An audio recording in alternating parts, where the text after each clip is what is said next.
Tahukah saudara bahwa betapa limpahnya dan kayanya kita menjadi orang Kristen?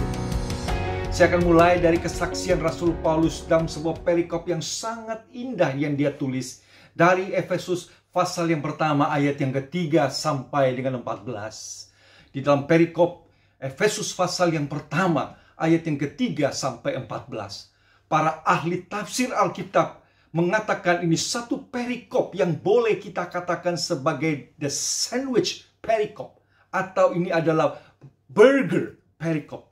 Kenapa berkata demikian? Mari saudara perhatikan di ayat yang ketiga. Itu mulai dengan satu pujian, to God be the glory. Awal dari perjalanan hidup kita berangkat dari segala sesuatu demi untuk kemuliaan Tuhan. Sampai di ayat yang ke-14 juga ditutup dengan kalimat yang sama. Praise be the glory of God. Saudara perhatikan. Itulah sebabnya tidak heran para penafsir Alkitab mengatakan inilah sandwich, burger daripada kekayaan anugerah ayat Allah yang diberikan kepada kita. Saudara, ayat yang ketiga mulai sebagai burgernya. Ayat yang ke-14 itu lapisan roti yang ada di bawah.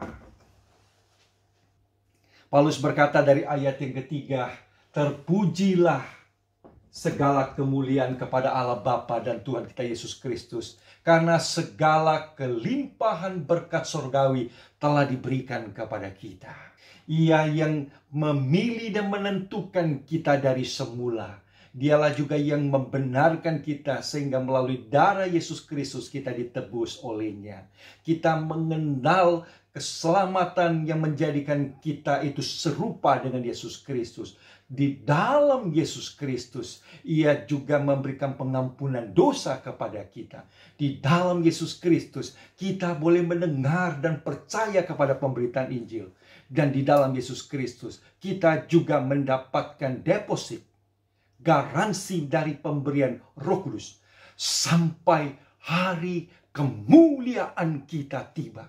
Oh saudara sekalian, dari ayat yang ketiga sampai dengan 14 saudara bisa melihat luapan sukacita, blessing yang kita terima sebagai orang Kristen. Dan core-nya yang paling penting di situ adalah in Christ.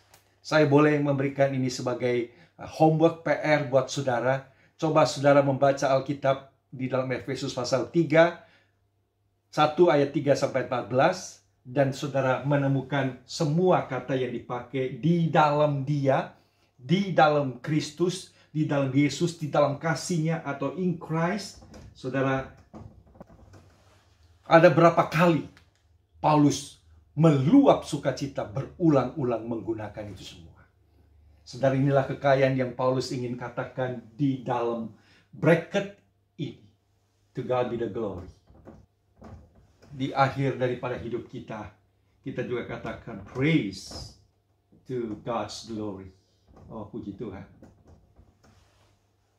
Semua berkat yang Tuhan kasih kita itu begitu banyak. Kata Rasul Paulus, kita dilimpahi dengan segala kekayaan surgawi. Kita ditentukan, dipilih dari semula.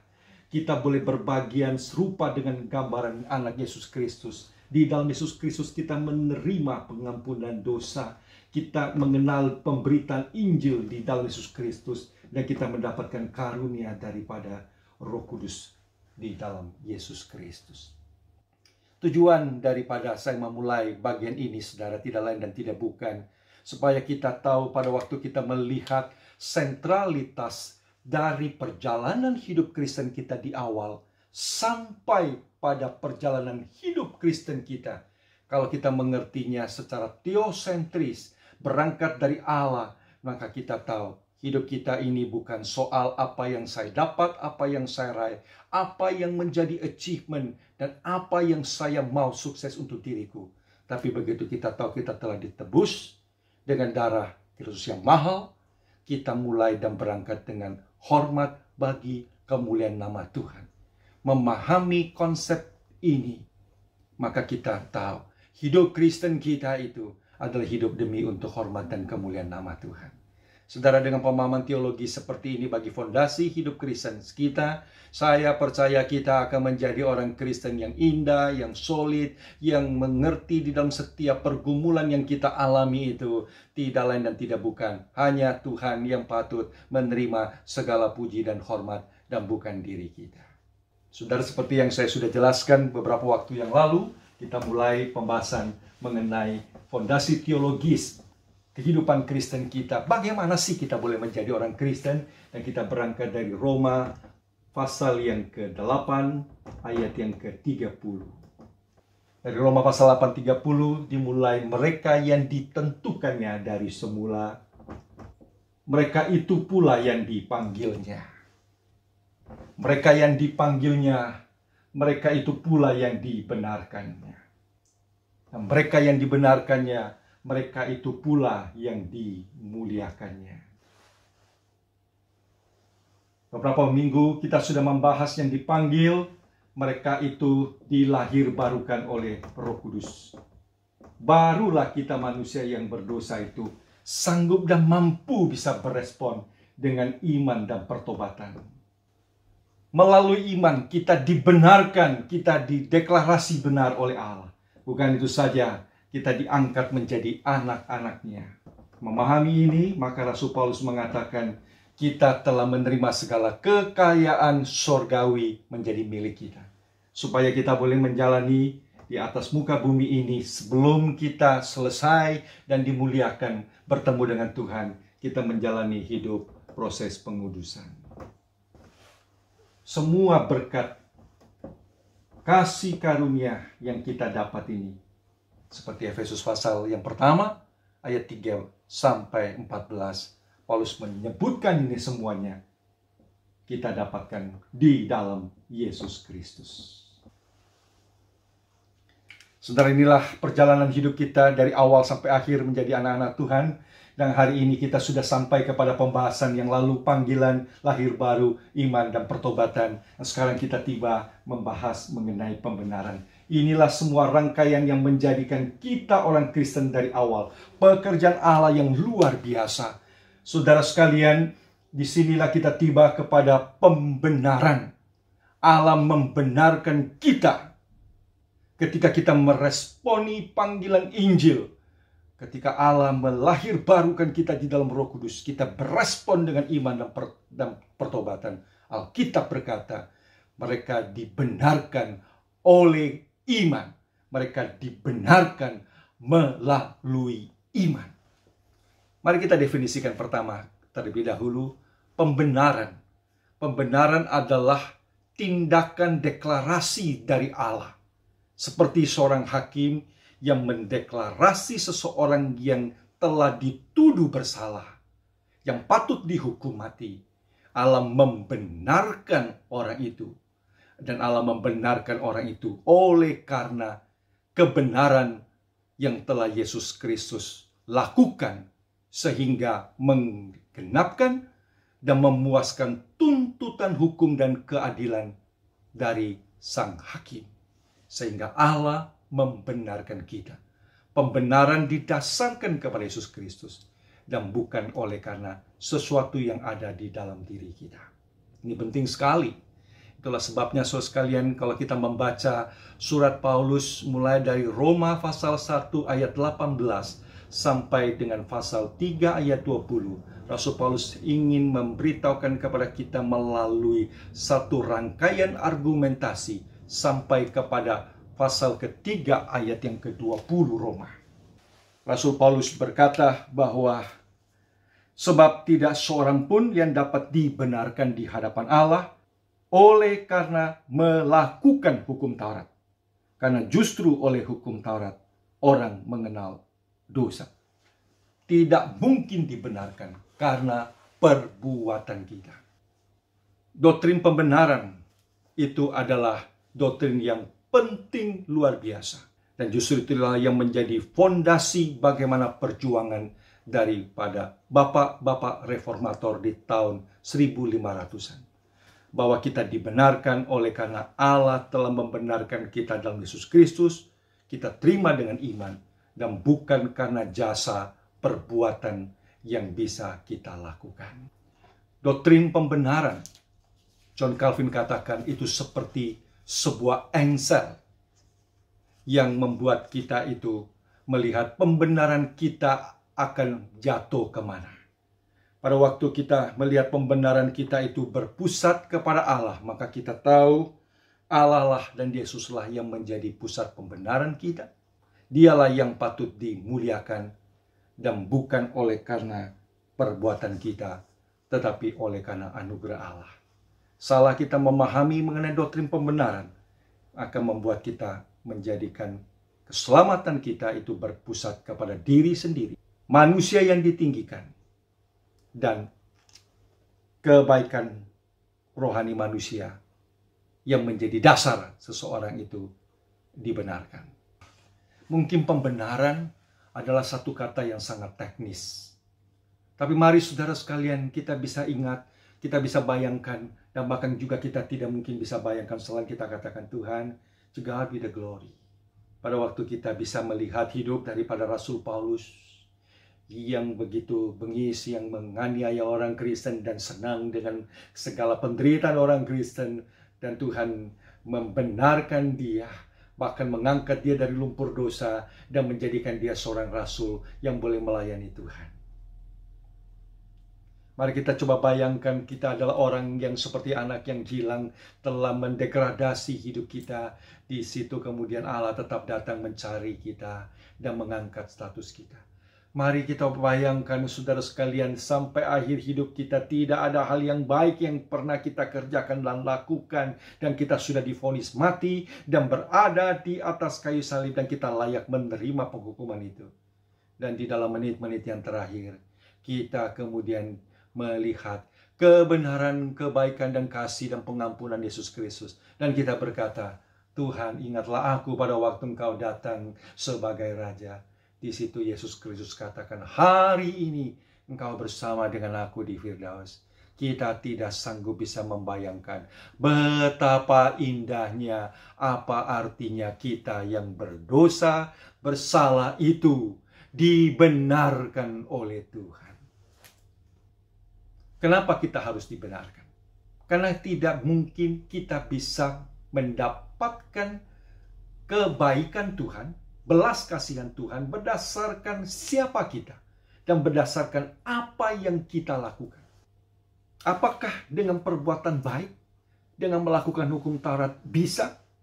Kalau seandainya aku bisa lakukan 90%, 10%-nya tidak, apakah itu tidak bisa diperhitungkan oleh Allah sebagai perbuatan baikku?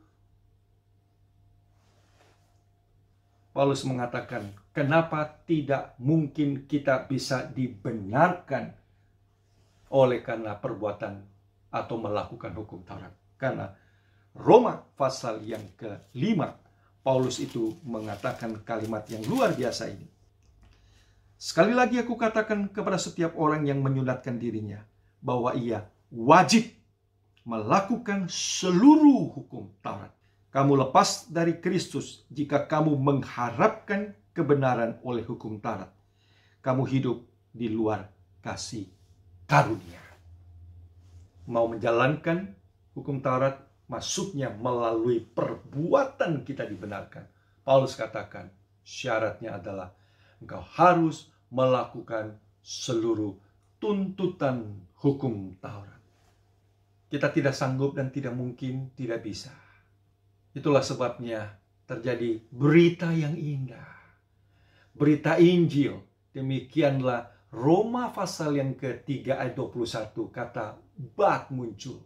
Tetapi Allah melakukan satu jalan pendamaian keselamatan bukan berdasarkan hukum Taurat, melainkan berdasarkan melalui iman. Dan Allah tidak pilih kasih. Dengan iman, dengan cuma-cuma karena kasih karunia-Nya, Dia telah menjadikan Yesus Kristus menjadi jalan pendamaian bagi dosa-dosa kita oleh darah-Nya yang dicurahkan. Itulah dasar daripada pembenaran Allah di dalam diri kita.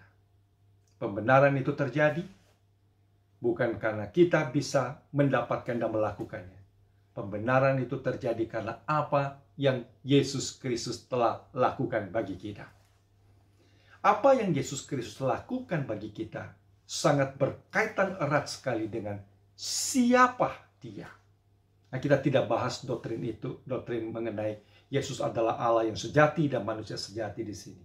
Tetapi karena Dia Allah yang sejati, maka apa yang Dia kerjakan dan lakukan bagi kita itu memiliki nilai sebagai Allah yang sejati yang berkarya. Dia manusia yang sejati sehingga Dia sanggup dan bisa menjadi representatif menggantikan kita. Sehingga karyanya mati di kayu salib mengganti kita sebagai manusia. Itulah sebabnya siapa Dia menyebabkan karya yang Yesus Kristus lakukan bagi kita menjadi pembenaran bagi kita. Satu ayat yang ingin saya ajak saudara melihat karena amazing, luar biasa, di dalam Ibrani pasal yang ke-7 ayatnya yang ke-16. Dikatakan Yesus Kristus yang menjadi imam bukan berdasarkan peraturan-peraturan manusia, tapi berdasarkan hidup yang tidak dapat binasa. Hidup yang tidak dapat binasa. Karena itu hidup itu sendiri. Hidup itu tidak dapat binasa karena hidup itu tidak terbatas adanya. Yesus bukan nabi. Yesus bukan seorang yang baik yang rela menggantikan kita. Kalau Dia seseorang yang baik dengan hidupnya yang terbatas, Dia tidak mungkin dan tidak sanggup bisa menjadi pembenaran yang menggantikan sebanyak mungkin orang. Tetapi karena Dia yang mati di kayu salib adalah seseorang yang memiliki hidup yang tidak dapat binasa. Atau pakai bahasa matematika yang sederhana, hidup yang tak terhingga. Yesus Kristus memiliki hidup yang tak terhingga, maka seberapa banyak pun orang yang Dia selamatkan, Dia tetap memiliki hidup yang tak terhingga adanya. Bagaimana Yesus? Kehidupan Dia, kematian Dia, sanggup bisa dan menjadi dasar dari pembenaran kita. Saya ajak saudara melihat satu ayat yang indah sekali, karena ayat ini sudah langsung mencakup apa yang Yesus Kristus kerjakan melalui ketaatan Dia secara pasif, yaitu ketaatan rela untuk menjalankan kehendak Bapa, datang ke dalam dunia, mengambil hakikat manusia, supaya melaluinya Dia menjadi korban tebusan, dan darahnya yang tidak bersalah itu dicurahkan menghapus dosa kita.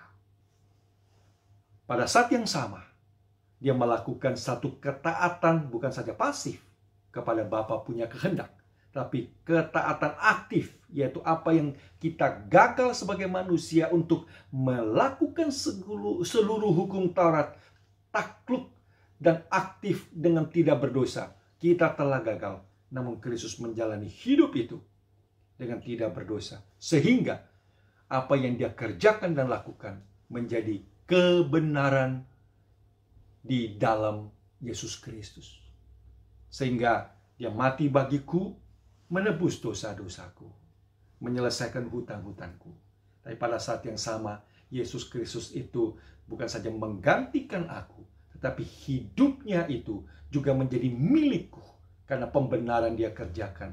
Sehingga sekarang kebenaranku bukan karena kebenaran diriku, tetapi kebenaran Kristus yang diberikan kepadaku. 2 Korintus pasal ke-5 ayat 21 menyatakan satu kalimat yang luar biasa dari firman Tuhan ini. Dia yang tidak mengenal dosa telah dibuatnya menjadi dosa karena kita, supaya di dalam Dia kita dibenarkan oleh Allah. Saya ingin membaca di dalam terjemahan NLT, New Living Translation, demikian. For God made Christ, who never sinned, to be the offering for our sin. Itu adalah hal yang pertama. Bagaimana bisa Yesus Kristus menjadi jalan pembenaran bagi setiap kita? Ada hal yang luar biasa terjadi. Ayat ini berkata, yaitu semua dosa dosa kita dikenakan kepada Yesus Kristus, supaya dia menjadi penebusan bagi dosaku. Tapi pada saat yang sama, Kristus kemudian membenarkan kita pula, karena melalui kebenaran dia hidup. Dan ayat selanjutnya dikatakan demikian, so that we could be made right with God through Christ. Seperti yang Paulus katakan di dalam Roma pasal ke-5.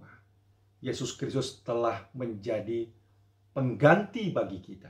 Dia mengambil posisi kita, sehingga segala kesalahan dan dosa kita ditanggung oleh dia. Tapi pada saat yang sama Paulus berkata, kebenaran satu orang ini akhirnya juga menjadi kebenaran bagi setiap kita. Itulah sebabnya saudara sekalian, tidak kita lakukan apa-apa. Tidak ada orang yang lebih benar sedikit, lebih benar lebih banyak. Allah membenarkan kita itu di dalam Kristus, melalui dia membayar hutang kita, melunasinya. Pada saat yang sama juga dia memiliki kebenaran yang tidak ada habis-habisnya, karena dia taat dan aktif melakukan segala tuntutan hukum Allah, dan dia tidak berdosa adanya, menjadi milik kebenaran kita. Itulah arti daripada pembenaran, dan kita terima itu melalui iman. Melalui iman, tidak dengan apa yang bisa kita kerjakan dan lakukan. Dengan demikian iman itu menjadi instrumen. Iman itu bukan yang membenarkan kita. Yesus Kristus yang menjadi objek daripada pembenaran kita. Iman itu adalah instrumen tangan kita yang menggapai, menerima apa yang Tuhan Yesus telah kerjakan bagi kita. Pembenaran melalui iman juga berarti tidak ada hal yang saya bisa banggakan, jasaku, atau apapun di dalam diriku. Karena semata-mata aku terima itu dengan percaya segala kasih karunia Allah di dalam aku. Itulah titik awal kita boleh menjadi anak-anak Tuhan, orang percaya. Karena itulah titik di mana apa yang Yesus Kristus telah kerjakan membuat saya yang tadinya orang yang bersalah dan dituduh bersalah dan patut divonis mati, sekarang aku telah dimerdekakan, dibenarkan di dalam Yesus Kristus. Tidak ada hal yang indah dan baik dalam diriku. Itulah sebabnya pada waktu kita mengerti doktrin pembenaran ini, membuat hati kita tersungkur di depan Tuhan, dan kita melimpah dengan syukur karena aku peroleh itu semua di dalam Yesus Kristus. Biarlah kita jadi anak Tuhan, selalu berkata, Tuhan, aku terima ini semua, dan saya ingin memuji dan memuliakan nama-Mu selama-lamanya. Karena aku telah dibayar secara lunas. Hidupku yang kumiliki sekarang bukan karena aku lagi, tetapi Kristus telah membayar lunas. Puji Tuhan. Saudara, bukankah kita patut bersyukur melimpah dengan luapan emosi yang dalam memuliakan Tuhan setelah kita memahami sampai titik ini luar biasanya Tuhan bekerja dalam hidup kita. Tapi akan lebih indah lagi jikalau kita mengerti apa artinya kita bukan saja dibenarkan, tapi kita dijadikan anak-anak Allah yang berhak mewarisi segala kekayaan dan kelimpahan dari Bapa kita di surga. Minggu depan kita akan membahas topik ini sama-sama. Tuhan memberkati, dan biar hidup iman kita semakin melimpah syukur dan puji kepada Dia. Shalom saudara sekalian, sampai ketemu minggu depan.